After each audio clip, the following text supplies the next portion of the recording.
this.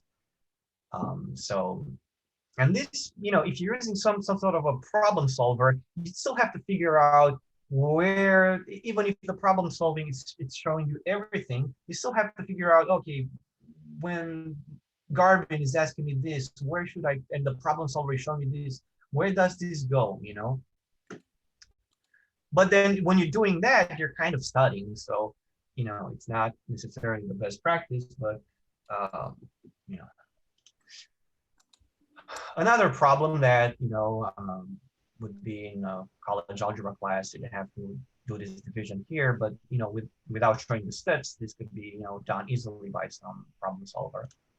And that's how we decided to do this, expand it out, okay? And, given that the notation is the way it is, students may be even confused on how to enter this. So they still have to come to my class and they still have to do stuff and work. So, so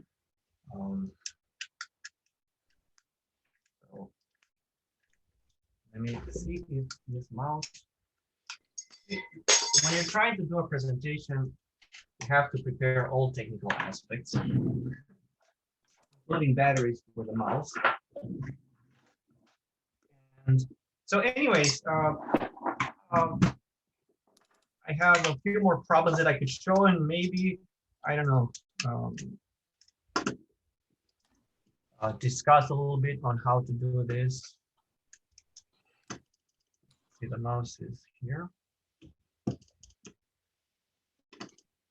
Okay, so next problem. Before, this would be very easy for somebody to solve using whatever you would like to use software. But this one, and students can even don't even have to use the method of completing the square particular method. But now, if you actually scaffold it like this, they would have to follow the recipe.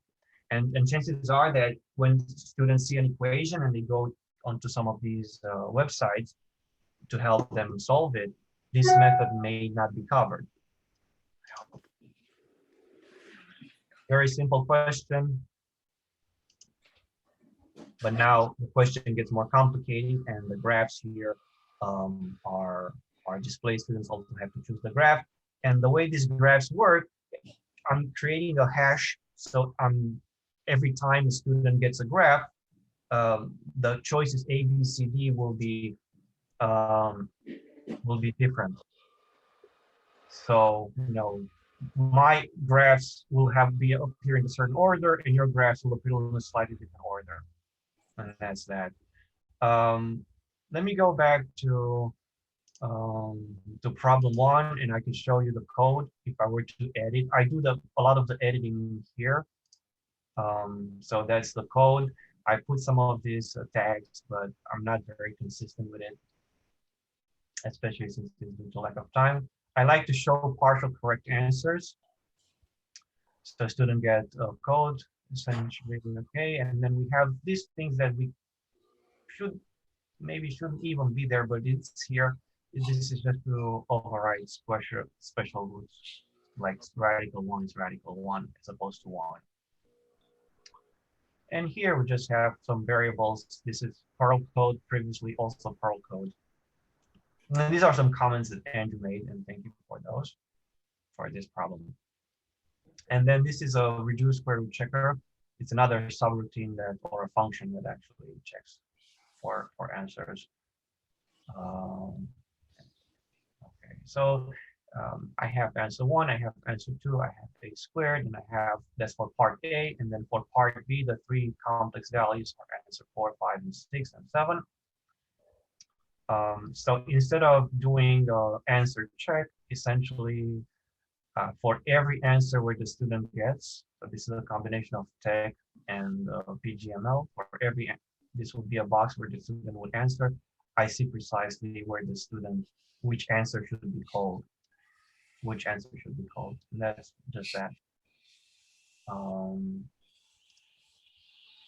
Let's see, and maybe I show you this problem. Maybe this would be easier. Right. So here is just the code for the coefficients A, B, C, D. And then if you know what the math is behind it, you have to multiply, you have to rescale the fraction by the radical conjugate. And here are the in-between steps. I didn't have to do this, but I actually had the problem expanded, and now for dispersion division, I contracted, but I decided to leave these things here. The answer of the real part and the answer of the imaginary part could have been just done by, I mean, these are the answer. I could have erased these because I don't, well, anyways. And this is the statement of the question. It's very simple. Answer real and answer imaginary. So these things are not helping me here. However, they will be helping me here in this next problem when I'm asking you questions. So these are in between. Okay, do I still have time, or I mean, you know, we can go into more details here, but you know, at that point, you know, we're getting into the weeds of things, and you know, we can spend hours and hours depending on the level of programming. Let me share something else. Oh, maybe I should have shared that. Where is this? Okay, it's here. So,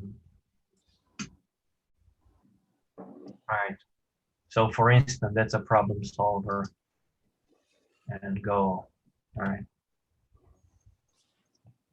So you see, it's giving you the quadratic formula. So, you know, you have to be creative here. I mean, maybe I shouldn't have shown you this. You need not like it. And lastly, let me go back to the presentation, to the Beamer thing, which is here. Okay. No, I need to stop sharing this. And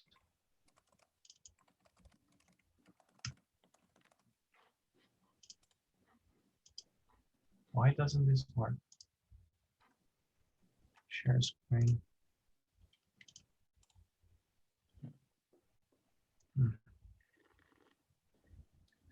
Oh, okay, I see. That's because it's so. If I know, I'm not sure. Do you see the thoughts and questions? The Beamer back. So if you have any questions, I guess we will address it later on. And I want to thank everybody and thank Mariana and Andrew for you know allowing me to participate in this time and do a presentation. So that's my pearl. Thank you. Yeah. So. Thank you, Daniel. And yes, let's hold questions to the end. I'm sure people have questions for you, but that was really, really interesting. And I love the way you broke it down so that the students really were required to put in the steps, whether they liked it or not. So I thought that was fantastic. So thank you. And let's pass it over to Drew.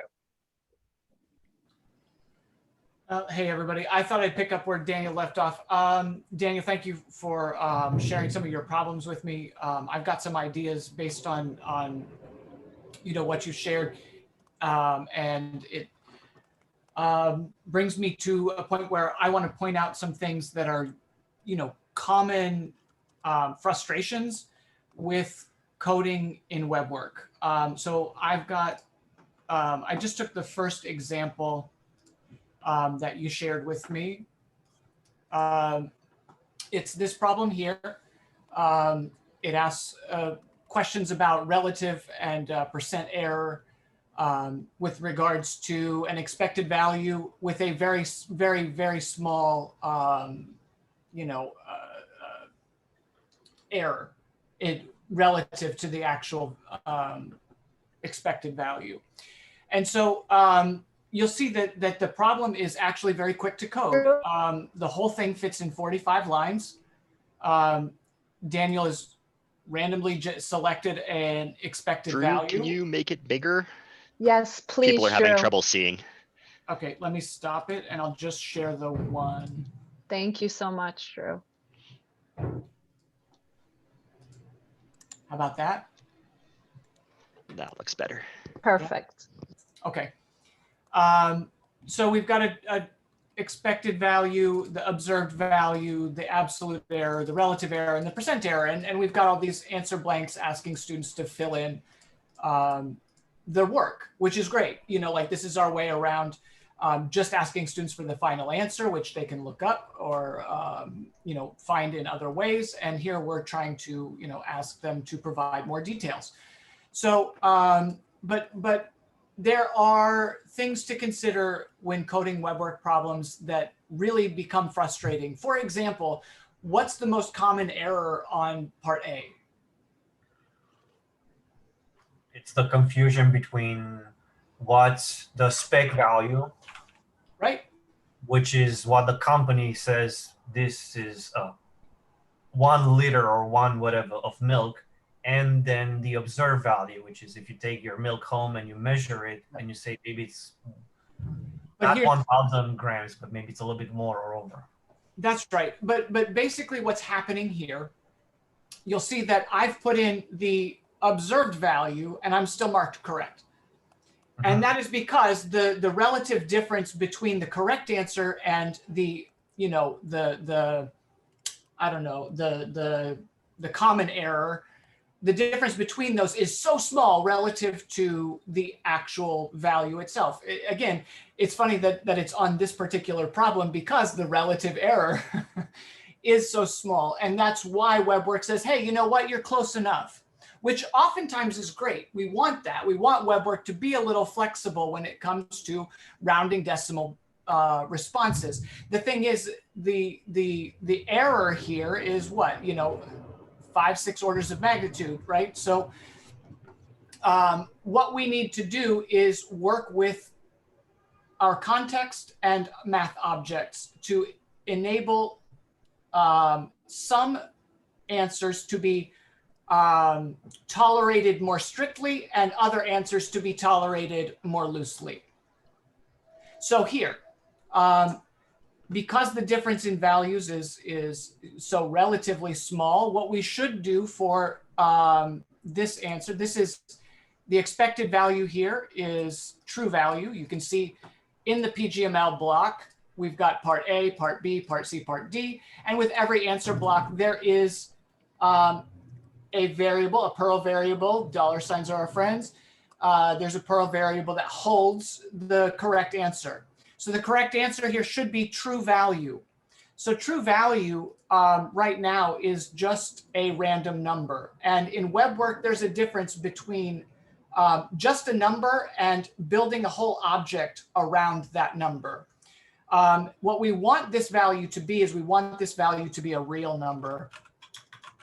So the math object that we want here for true value, we want it to be a real number. Now, the thing is what's the difference? There's no difference really. At the end of the day, you've got 1,500 or you've got 1,500 as a math object. Now, the difference is the 1,500 as a math object understands things about tolerance and how to compare itself to other values. And so what's going to happen here, what I want to do is I don't want this value to be measured in relative terms because I expect students to make a mistake where the relative difference is really small. And I don't want to be that strict. I want to take a look, instead of looking at a relative comparison, I want an absolute comparison. And so what I'm going to do here is, because this is an object, it knows things about itself. I'm going to tell it that I want this number to be used with a tolerance type of absolute. So you can do this on a per object basis. That's really nice when you have a mix of values that you want to be evaluated absolutely and other values that you want to be evaluated relatively. Relative is great if you want students to have to put in a fixed number of significant figures, right? Be accurate to a certain number of decimal places. But we'll see what happens when I render this problem or when I submit my problem with the new changes. My answer is now incorrect because I am not within the absolute tolerance the absolute tolerance is 1/1000th. The default tolerance, I think, is 1/1000th. I'm not within that, so this is correctly interpreted as different than 1500. Okay, so there's one thing. The next is in setting up a context.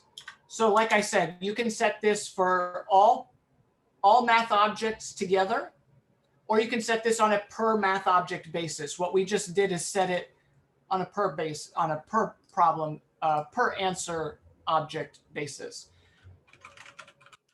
But what we'd like to do is specify a specific context.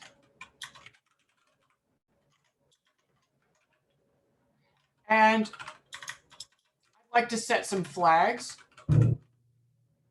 And the flag I'd like to set is I'd like to dial the tolerance back a little bit. Let's say instead of expecting students to do 3 decimal places of accuracy, we want them to do fewer. And I guess in part, this is, let me just get rid of this for a moment. In part, this is inspired by finishing out the problem, right? If we take the difference is, 0.07. And we'll fix this one as well. And then the relative error, 0.07 over 1500 divided by, when we do the division, 0.00005. If I round this hard, it does come up. All right, good. I am within, again, the relative error is small enough because the value that's expected is so small rather than a value of 1500, which is very large. So we're okay here. Finally, the percent error, we want to take 0.0005. Whoops, I think we want one more 0 times 100.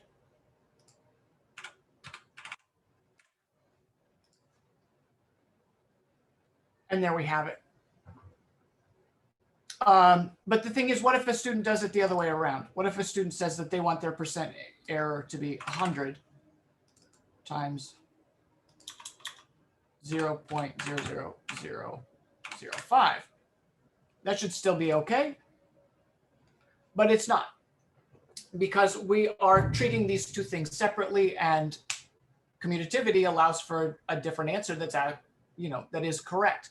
So we do have to be careful when asking students to fill in blanks where commutativity applies, and students could put in answers in either order. There are several ways to handle this. It's a real deep rabbit hole. If you're interested, I've been working on turning this into a multi-answer where all the blanks for a particular part are looped together and given partial credit. So without getting into the details of how to use multi-answer, that's a real deep rabbit hole because it involves writing custom answer checkers. I don't want to go in that deep here. But what I do want to bring up is a different way of dealing with partial credit.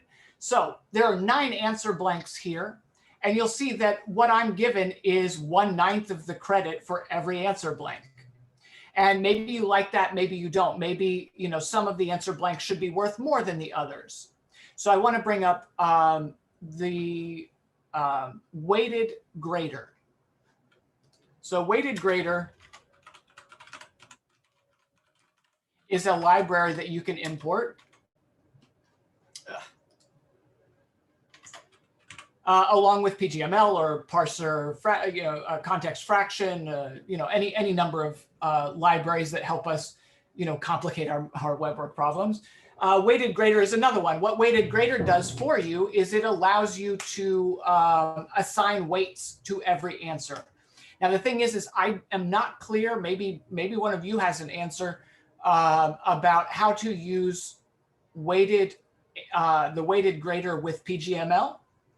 But as far as I know, you have to use your answers outside of the PGML block, old school style, rather than using your answer objects in the PGML, which is what we see here. So what I've done Let's see. Let's go ahead and load this. I thought I had part 1.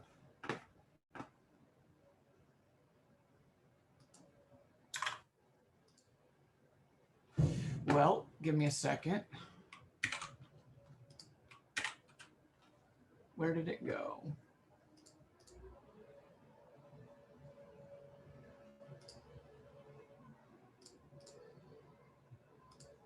Private tea time.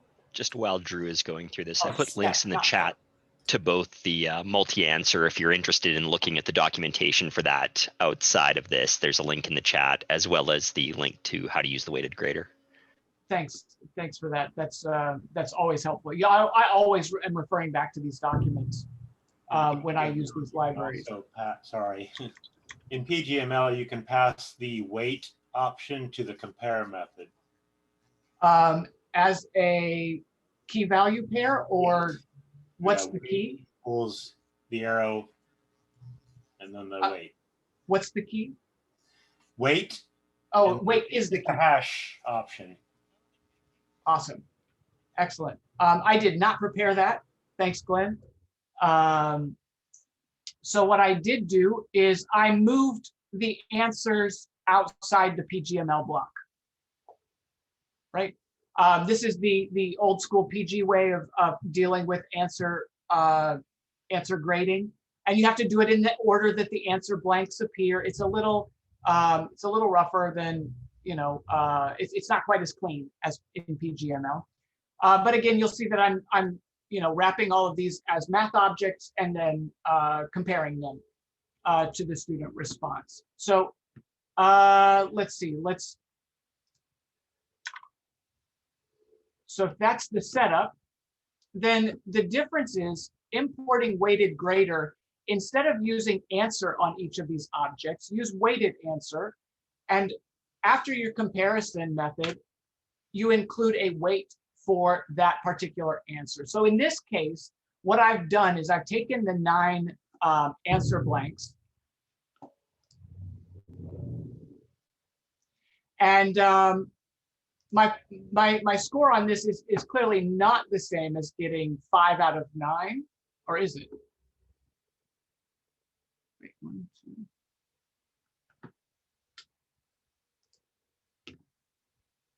2. Let's see what happens. Should get 5%. It's not. Oy. So 5 out of 9 would give you 55 and something %. This should be 5 out of the total 100, right? Right. You should give 5. But are you in the problem? Maybe the problem that you're coding is in the first problem. The first answer should be worth 5 points out of the 100 that I've assigned. No, I'm just saying in code, in the coding window, you're using part 2, but what about in the WeBWorK window? Is this part 2 that we're seeing? Yes. Okay, thank you. This is the rendered version of this code. With the weighted answers. That's correct. Okay. Don't like this.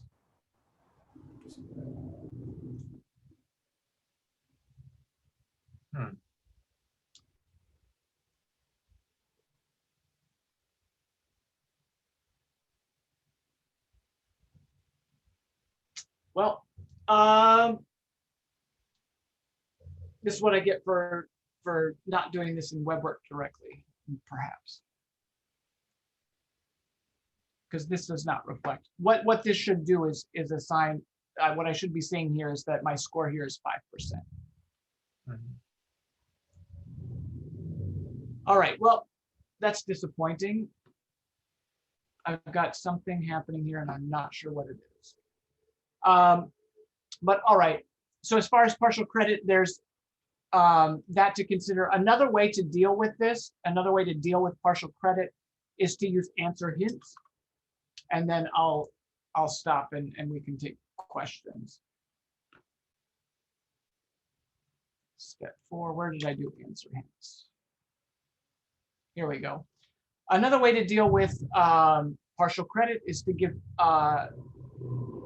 use answer hints. So after comparing the student response to the correct answer, you can use post filter along with answer hints to come up with a trigger and a response.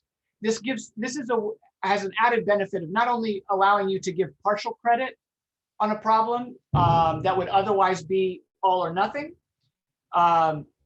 So on a particular answer blank, you can give partial credit by applying this method. You can also use it to give students feedback. And so, for instance, I picked out this answer blank here. The second answer of part B. What happens if students do this correctly, but they forget to take the absolute value? They just don't apply the absolute value, and we just say,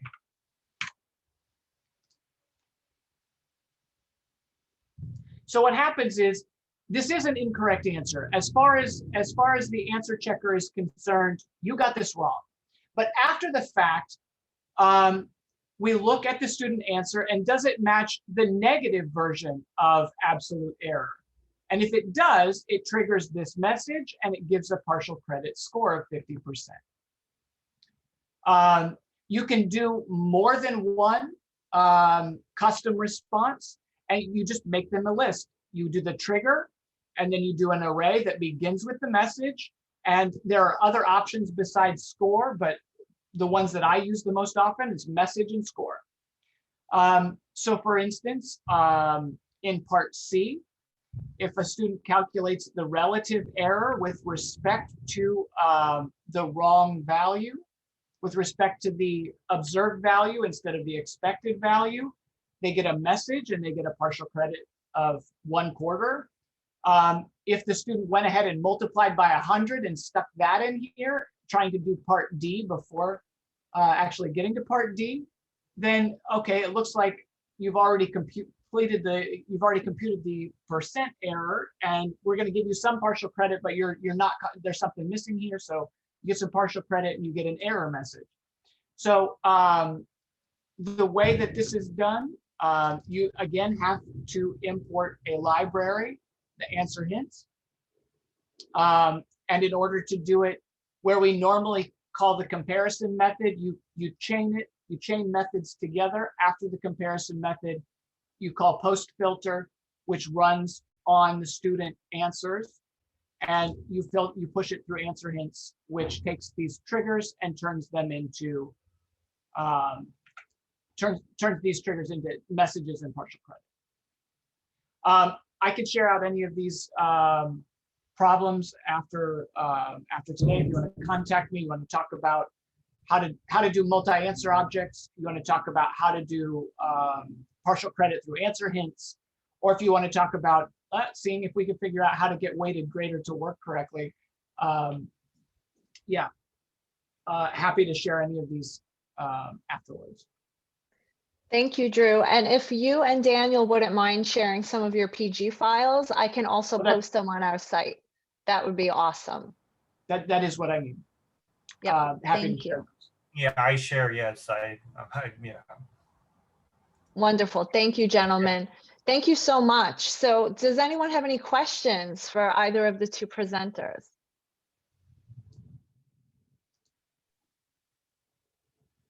Questions, comments? I'd like to comment on Andrew's, if you allow.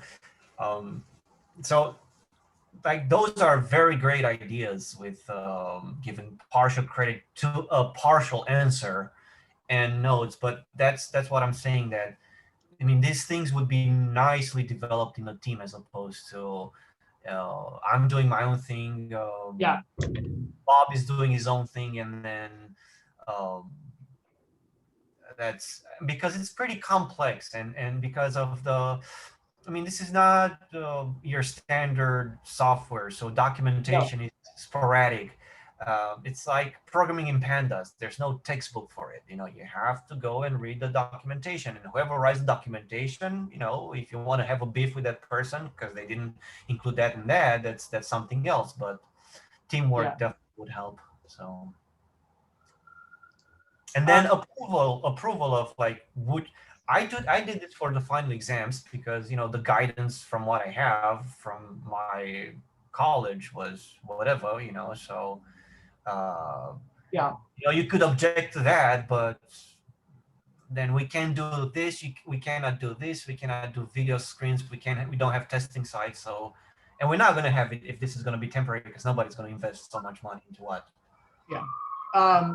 Collaboration is key. And again, like I said, getting a problem off the ground is not so bad, but there's lots of these little, you know, finicky behaviors that it doesn't quite give you what you want. And so you try a bunch of different things to try and work around it. But the thing is that there's like 25 years of development behind everything. And so people have developed ways to do most things. And it's just a question of, you know, familiarity with all the different nooks and crannies of PG libraries and what's available. But that's where collaboration helps. And that's where, you know, like I'm happy to, you know, work with any, you know, when people have questions, you know, this is so this is actually a perfect segue, Drew. So we've been talking about this amongst the WeBWorK project board members, that we really want to encourage people to share information, help each other with the coding, help each other with, you know, maintaining the software, doing updates, all of these kinds of things. And so we want to try to meet more regularly. And we thought that it would be really great to have kind of office hours, in a sense, WeBWorK office hours. And so we pulled together a short survey here. So what we're trying to do is we're trying to get people who have, you know, different areas of expertise join the office hours and kind of offer to cover the office hours. And it may be more than one person who offer to cover the office hours. This way, people from the community can feel free to drop in if they have WeBWorK questions, if they want to talk through something. This will just kind of give people a chance to have a place to go with their WeBWorK questions, in addition to the forums, because the forums are awesome. So, you know, that's a way to go, you know, to get a more immediate answer to your question. But if you can hold off to the next WeBWorK office hours, you can kind of go in person and actually talk through with someone. So, you know, with that vein, I'm going to put the sign-up sheet, the sign-up form in the chat. So it would be really wonderful if we can get some volunteers to cover the office hours. And, you know, we selected a few dates going through the next few months. If a date doesn't work for you and you want to propose another day and time that you would love to, you know, kind of be the initiator for hosting of the office hour, just let us know, and we can work with you. So again, thank you. And so do we have any further questions for our two presenters? If you don't mind, I have a question for everybody. Specifically, how widespread is the use of WeBWorK within CUNY, or would you happen to know? Because I've people, you know, at least my department, I've seen people use various resources, Math, Excel, and whatnot. So, so Daniel, Drew and I are co-directors of the CUNY OER WeBWorK Fellows. So I don't know if you're aware of the program that we run, but we've had, you know, up to 19 members, faculty that come in and out that kind of collaborate together. And we've been collaborating together for the past year and change, right, Drew? Yeah. And creating CUNY kind of approved WeBWorK courses. And I know, and Brittany has to run, it looks like, but Brittany and her cohort at Colorado Community College, their system as well, they collaborate, and they've been working on WeBWorK problems across campuses in a similar vein to what we're doing at CUNY. I do know in Canada as well, BC Campus has a collection of campuses under them, and they're also collaborating on problems. So yeah, so Daniel, we're super happy if you would love to join the group, you know, in any capacity. And, you know, we want to keep the conversation going. And go ahead, Drew. And we need it too, because a lot of what we're doing right now has been curating from all kinds of different places, anybody who can contribute content. And so there's been a lot of custom content contributed, but also there's not a lot of actual coding background in that group as far as coding WeBWorK problems. So be happy to have you and build out our skill set. Whatever I can do to help, yeah, why not? Wonderful, thank you. And so Daria, who came on earlier, we're hoping to, like we said, cross disciplines. And so Daria is thinking of coming on and trying to highlight some physics content. So if maybe we can get some cross-disciplinary fellows to join the math bunch, that would be, amazing. So I think this is just really great to see the community come together. And I really appreciate all of you, attending. So now those of you who may not be interested in the next portion of the conversation, I just let you know that I am recording this. So if you have to run, I know we're coming to the end of the time, so no worries, we're recording. But the WeBWorK Executive Board, we would really like to get some feedback. The next project that we're collaborating on is going to be with Readerly and with LibreText to kind of talk about what the structure for the OPL could be moving forward. If we had to do an OPL redesign to make it easier to contribute content and share content, what would that look like? What would the community like to see? And we kind of just wanted to open up this conversation so we can get some feedback from all of you.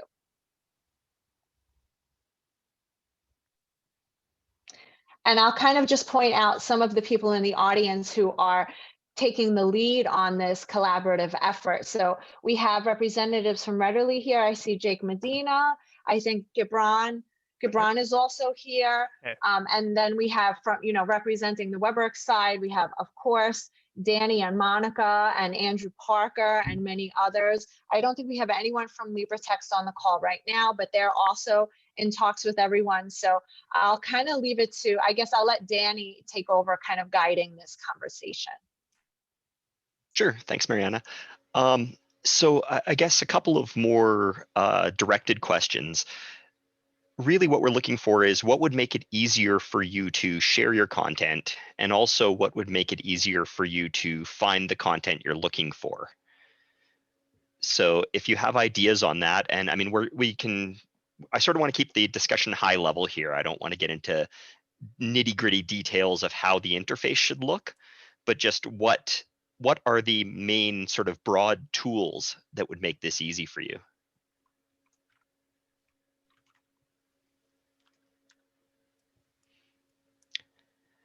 And if you need something easier to start with, what works well with the current OPL structure? I have a question.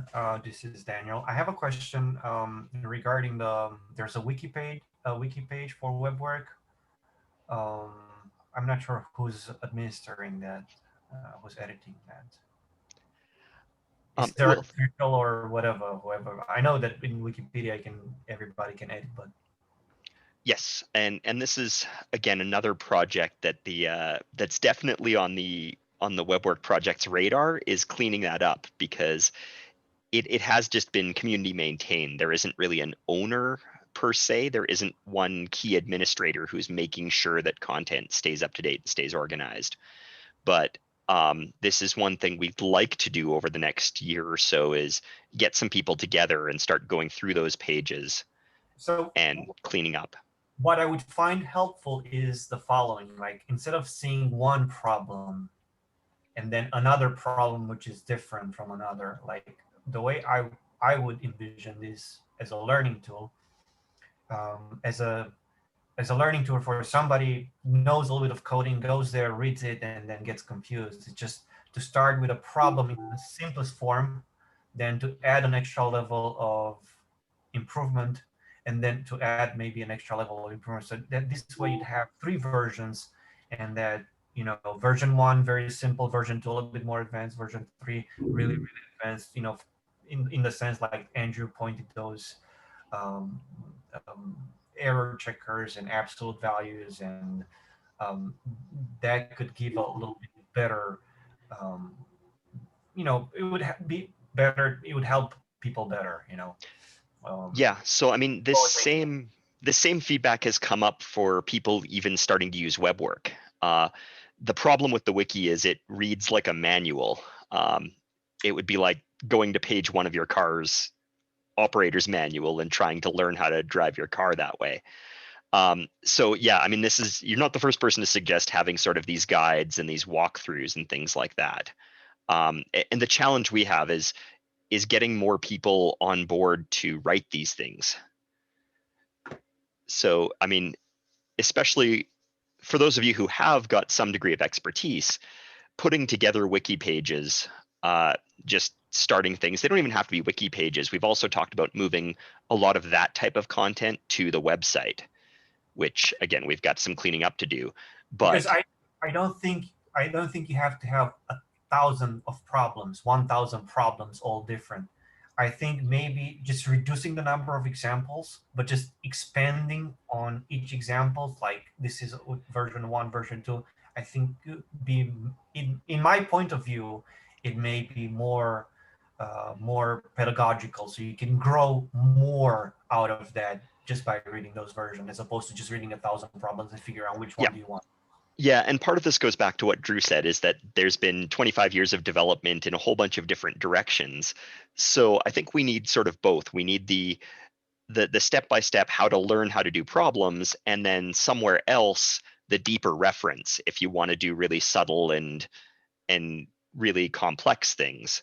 That is a different level. But what we're really missing is that intro piece, that sort of step-by-step scaffolded approach to doing that. And again, I mean, this is where the biggest limitation of the WeBWorK project is the amount of hours that people have to contribute to this.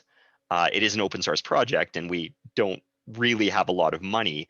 So what we count on is the community to provide a lot of this. And what the executive is hoping to do is sort of clean up the framework a little bit and make it easier for people to contribute either documentation or problems or things like that.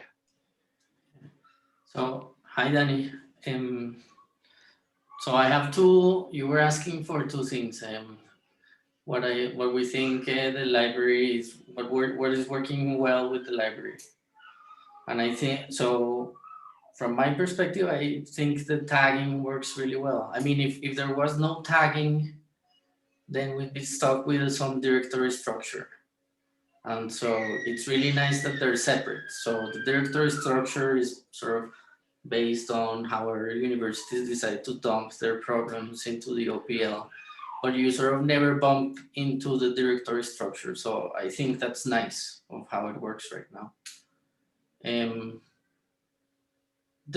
I mean, one thing that would be nice, and I think I saw this in that Infinity had something like that. It had like a string search, which was a nice way to interact with the library. So, I mean, you were looking for problems about I don't know, systems of linear equations. And so you could just type that and search. I don't know what it was doing inside, but it was a nicer way to, I mean, sometimes it's nice to go by the structure of the tags and I'm looking for problems for this course, but sometimes you just sort of just want to like Google a problem. So that would be nice. And there's this thing about the OPL that I learned only until recently, which surprised me a lot, which there's this M thing, there's these problems that when you search, they're inside a black box. And I had never realized that they are multiple problems like stacked into one little thing. And that too, I mean, it sort of seemed, it's not clear from the interface that exists. And it's nice because they're similar problems that are grouped together and they're sort of hidden by default. Yeah, I've had similar experiences with that with many features of WeBWorK. Every time a bunch of us get together, someone goes, "Oh, you don't use that?" and we go, "I didn't even know it was there." Uh-huh. I only knew it was there because one of you mentioned it to me and I clicked on it and I was like, what is this? There are another 100 problems that look like this one. What? My head like exploded. So yeah, I agree with you, Enrique. I think that is a fabulous feature and we need to highlight that better. Yeah, well, and this is something that we puzzled over with the people that were maintaining the OPL is how do you show people the right amount of problems? Because I mean, this was the challenge, right? You go into the chain rule section and there's 200 problems. and people don't want to scroll through those. So this is the origin of this more like this feature. But again, if it's not clear, then that maybe needs to be explained better. And I think there's actually some text hidden at the top of the page that says that you can easily gloss over. You mean we have to read? I mean, what? Yes. So I'd like to add, I agree the taxonomy and the browsing structure is very useful. A mechanism to easily add to that taxonomy when you're adding new problems. So we've got a set of heat transfer problems that we don't have a taxonomy for. How do we put them in? And then we have, I mean, we've had problems sitting for 2 years that haven't gotten into the OPL because, you know, there's an administrative mechanism right now. And I know that's to ensure quality and, you know, make sure the whole thing is sort of neat and tidy. And at the same time, it's a barrier because, you know, Brock University coded all the OpenStax physics problems over 2 years ago. Nobody can find them unless you happen to know, like I met someone at a conference, hallway conversation. They're like, hey, there's hundreds of problems that could be useful for you sitting right there. And yeah, I think Agnes, you're highlighting something that's, you know, kind of a thorn in our side, that how do we get people to share content with each other? How do we lower the barrier to entry? And again, you know, Drew and I have stumbled upon, you know, people holding on to things for years. As you've mentioned, it's not just you. Gavin, who just left, he also told us he has tons of problems, which he has shared, but it's, you know, kind of crude how we're file sharing. So we need to kind of try to solve for this. And I think the OPL is like, it's kind of the factor why BC Campus is looking at WeBWorK, like the sharing possibility there. So I think it's a really critical part of WeBWorK's success. And I was thinking we've also had the idea of, I like having like stacked multiple versions in mechanics, for example. You can use the same image and make multiple different types of problems from it. That would be cool to have. Like have them collected together, and maybe some sort of rating system where instructors could say, yes, this is a really good problem in a certain area. I don't know if that's stars or if it's comments or something, but make use of sort of the community to help people select out of the problems that exist there. Anyway, those are my thoughts. Yeah, well, and it's good to hear these things, and some of these are similar to what we've already been discussing. And this is where I know Rudderly, and I don't want to speak for Jake necessarily because he's here, is looking to try and help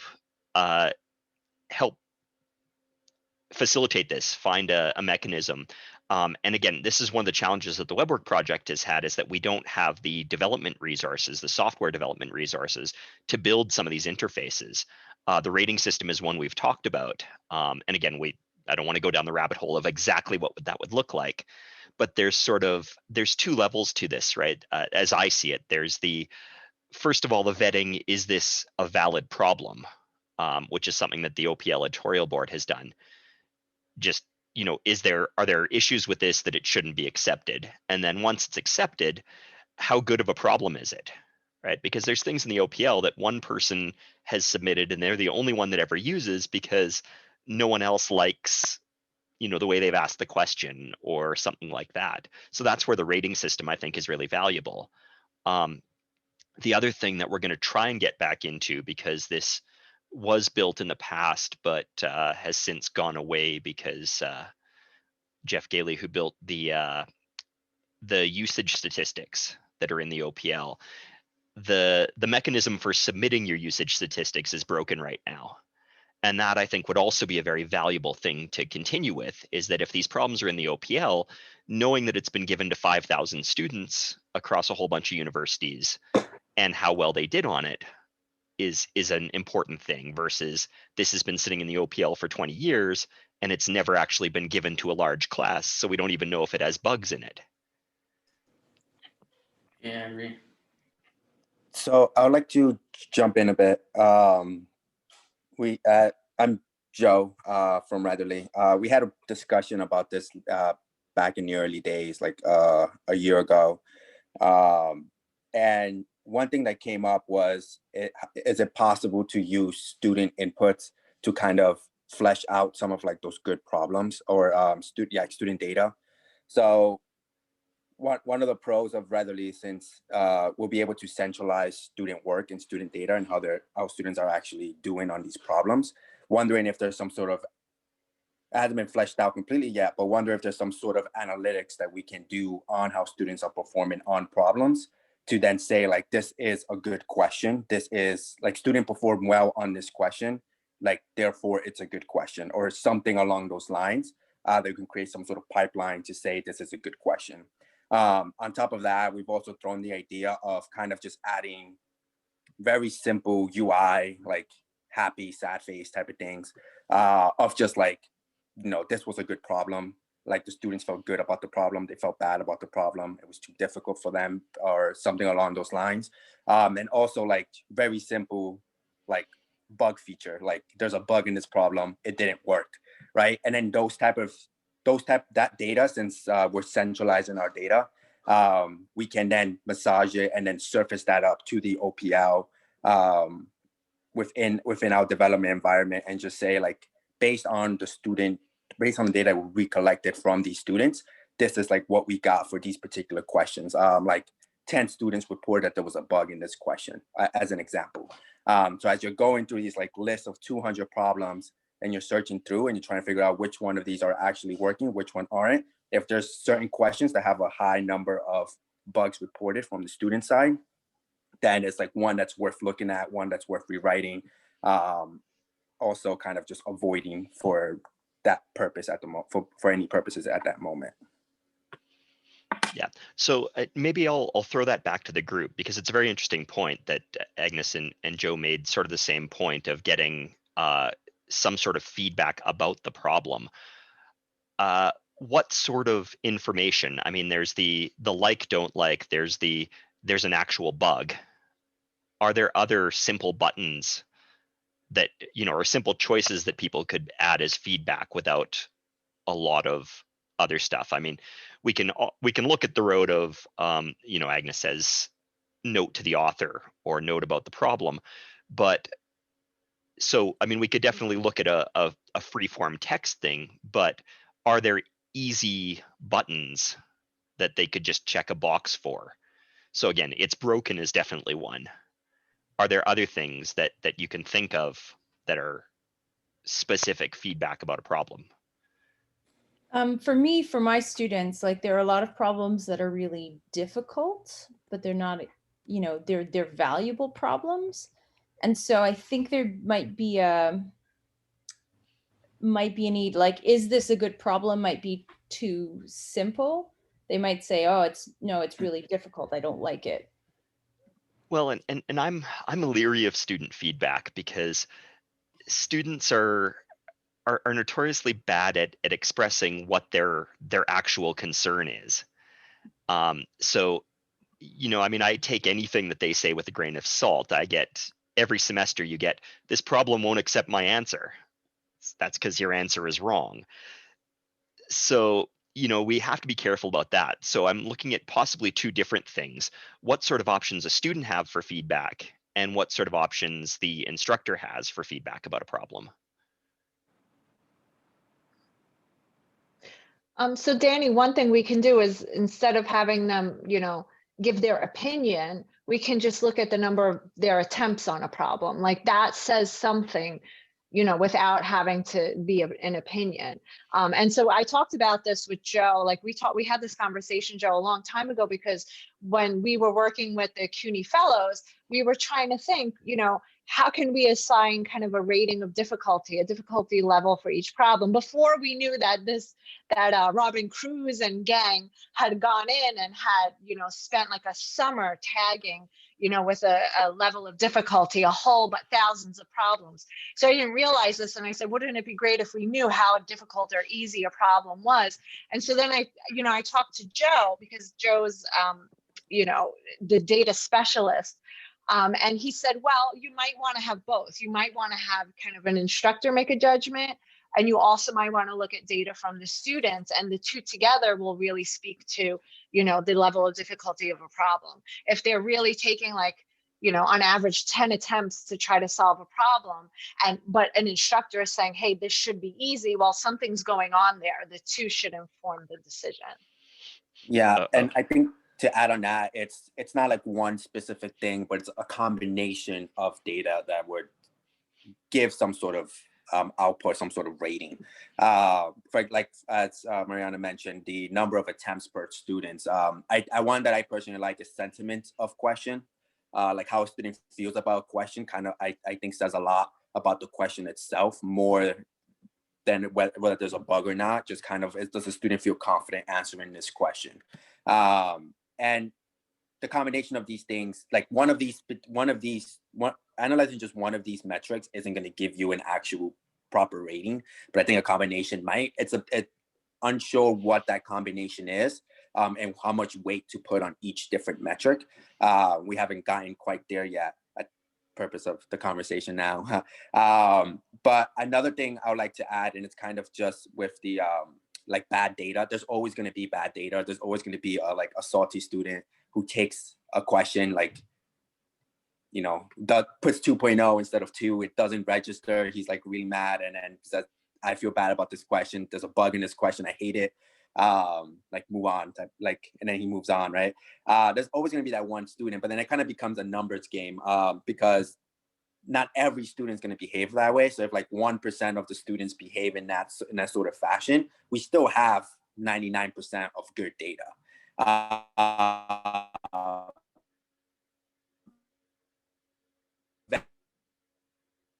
More collect more and more data, the less and less any one individual student's response on or work on or contribution to any of these specific metrics actually matter, but then becomes a collection, which, you know, can become useful to actually create some sort of rating system. Yeah, so I mean, at this point, I guess the question I have for this group more than anything is, what's the most important data to collect? How we process that data is a completely separate issue, and I think that's the next step after we decide what we're actually going to gather. I mean, the number of attempts, whether students got it right or wrong, that's already there. There's two things that already exist in WeBWorK that Mariana was alluding to about how you get your how you determine how hard a question is. One is the limited amount of usage data that is there already, which is only from, I think, 4 or 5 universities. But it does have that usage data that says this problem has been given to 1,000 students. On average, they took 1.8 attempts, and the average score was, you know, 94%. And the other one that I don't know if it shows up anywhere in the library browser is this modified Bloom's taxonomy. There's an article in the wiki about it that I can hunt down if everyone's interested, where every problem has a rating from 1 to 6.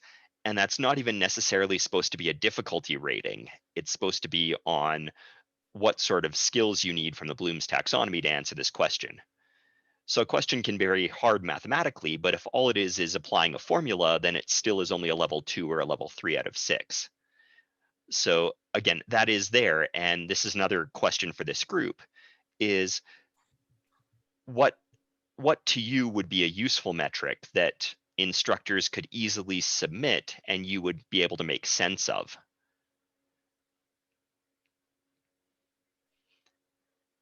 And that's, again, this is where I have my opinions. We've had some discussions with some people, but there's people in this group that I haven't talked to about.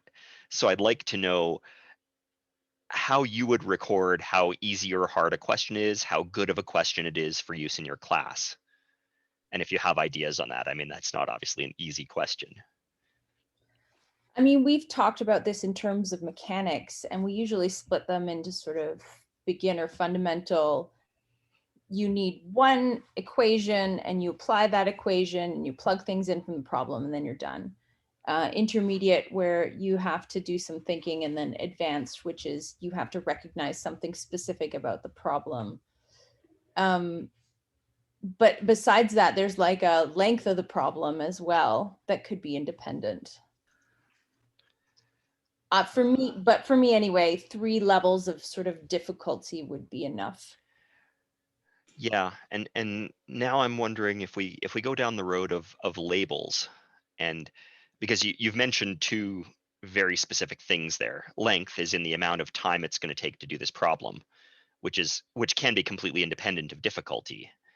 And then you're talking about I just jotted down the note of skills for what you said and the others said for your, what you're calling difficulty there is really what sort of skills they're required. And that's more towards the Bloom's taxonomy thing, where is it just an application thing? Is it actually I'm sorry, I'm not completely familiar with Bloom's taxonomy, but going through, is it just applying a formula? Is it having to make a leap on top of that? And what sort of, I guess, how do we easily quantify that? And you have sort of 3 levels, right? And I mean, I'm sort of trying to relate that back to math, because there's just regurgitating a definition without doing anything, which is the lowest level. And then there's applying a given, formula or algorithm, which is in between. And then there's the higher levels, which could be combining multiple ideas or having to come up with something on your own. Here's one idea, but I don't know if it's a moving target, which is, I mean, if you can just plug a question into Wolfram Alpha and it gives you the answer. I mean, I'd be very happy if I could just rule out those questions to begin with, or just filter them and know, just because, but I don't know, it may be a moving target because that's moving. It is. And I mean, this is another thing where if we can get the technical piece done better, then we can, and this is a dream because I don't have the skills to code this, and I don't know how much Retterly is willing to commit to doing things like this. But we can have a feedback cycle where if someone doesn't like the data that's associated with a problem, then they can propose a change, right? So if the problem is labeled as not Wolfram Alpha susceptible, and 3 instructors in the span of a month all click, yes, my students were able to just plug this into Wolfram Alpha, then that needs to be revisited and that can be changed. And if we do this right, then that data doesn't have to be static. That data can change over time. But the question is, what should that data be? And I do like that. Is this something that can be solved by a solver, whether it's Wolfram Alpha or one of these other ones? And I don't know if that has to be independent from the can just be plugged into a formula. So Agnes, I know you need to leave. So before Agnes leaves, everyone, I don't mean to interrupt. I'm sorry, Danny. No, go ahead. Agnes needed some help with a problem. And so I promised her we would bring it up at the meeting, just in case there's anyone here who could possibly help her out with this. Go ahead, Agnes. Yeah, so we have a bunch of problems in Blackboard LMS that we want to convert into WeBWorK. And in the past, we built a script to convert desired to learn problems into WeBWorK. We're not sure we have the student coding time to put towards this. I'm wondering if anyone else has built such a thing that they'd be willing to share with us. So converting problems that exist in an LMS using their standard LMS export files to convert them into WeBWorK. Can you share what those files will look like? That would be a good start. Sure. I don't have one at my fingertips right now, but I could share them. Yeah. Basically, there's an export format where you can take a Blackboard LMS question and insert it into Desired to Learn or into Canvas or whatever. So there's a standard export format that they come out in. Yep. I think honestly it varies a little bit in flavor and it doesn't always convert properly. I see. But they're typically you give a range of variables, you give one single answer formula, and then you have text and an answer checker, including a tolerance. Does the export structure look similar to D2L export structure? That you say you have a script that works on D2L. Yeah. Do those two look similar, the Blackboard and the D2L exports, or? I'm not sure. I don't have access to the Blackboard stuff. It's Jennifer who's already had to leave. I see. But our students, the current students haven't been able to figure it out. So we don't know if we can put too much more time towards it. Just So, wondering if. I just had an idea because we switched from Blackboard to D2L a few years back. Mhm. And D2L actually has tools to import Blackboard stuff. Yeah. So have you tried importing from Blackboard to D2L and then using your D2L script? We don't have D2L. This was from a collaborator who was in another institution taking in their problems. But just in general, this putting a bug in everyone's ear, like in terms of non-math subjects that are using these kind of problems already in their learning management systems, unable to share them, unable to search for more, having a converter might be sort of an in to get them on board to WeBWorK. Anyway. Yeah, we should talk offline because Cool. We did imports from Blackboard into D2L. So if you can send me your stuff, we can try it. Okay. See how it works. I will do that. Thank you. I do have to run, but thanks everyone. Thank you, Agnes. Take care. Bye.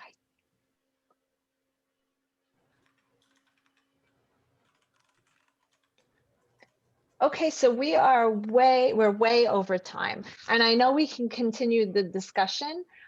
We might want to all kind of chew on this a little bit more and then circle back to it, but the feedback that we got was very helpful. And, it was also encouraging to know that a lot of the thoughts that we have, we're hearing reflected in your thoughts as well.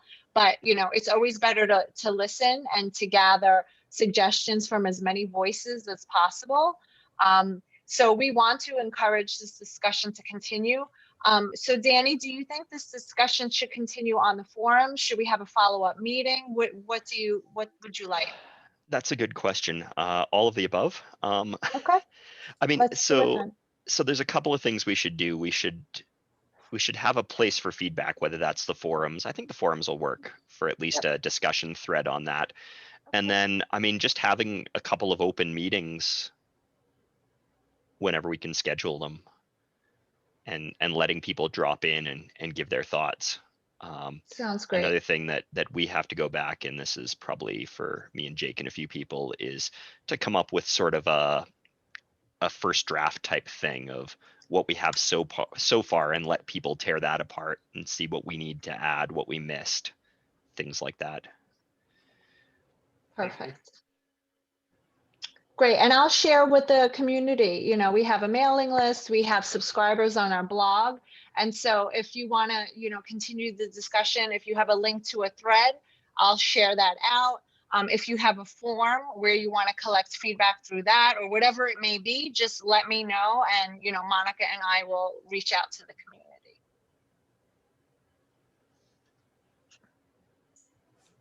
Okay, great. Thank you, everyone. Thank you, Andrew. Thank you, Daniel. We appreciate your time, and thank you for everyone's feedback. And it was lovely to see all of you. Stay healthy, stay safe, and hopefully we'll see you at some future WeBWorK events. Thank you. Bye-bye.